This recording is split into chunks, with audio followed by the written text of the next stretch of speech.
শুরু হয়ে গেছে, কারণ আমরা আজকে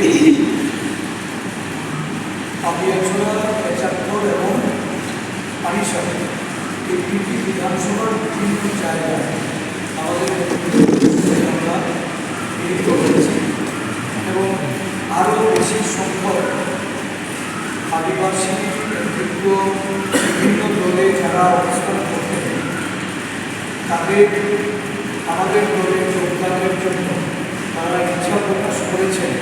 তাদের সঙ্গে আলোচনার মাধ্যমে আমরা দিনক্ষণ স্থির করে আগামী দিন প্রদেশ কংগ্রেসে তাদের যোগদান করানোর জন্য আজকে আমাদের অনেক জায়গায় সেখানে সবাই মিলিত হতে হয়েছে।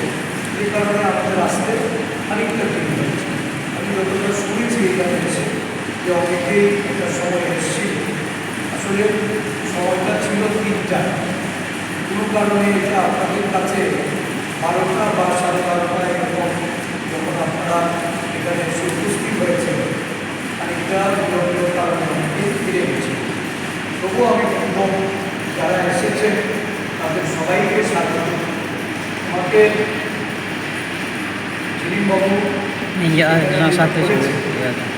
13 পরিবারে প্রায় 42 জন ভোটার আজকে আমাদের দলে যোগদান করছে।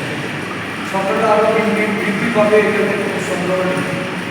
সর্ববাবু আপনাদের সামনে যে বক্তব্য রেখেছে এই সম্পর্কে আপনারা নিশ্চয়ই অবহিত যে আঞ্চলিক দল বা বর্তমান শাসক দল একসময় যারা বিরোধী দলে ছিল তারা শাসক দলের সঙ্গে হাত মিলিয়ে এখন শাসক দলে রূপান্তরিত হয়ে আদিবাসীদের স্বার্থের কথা, উপজাতির উন্নয়ন, উপজাতিদের ভবিষ্যৎ যে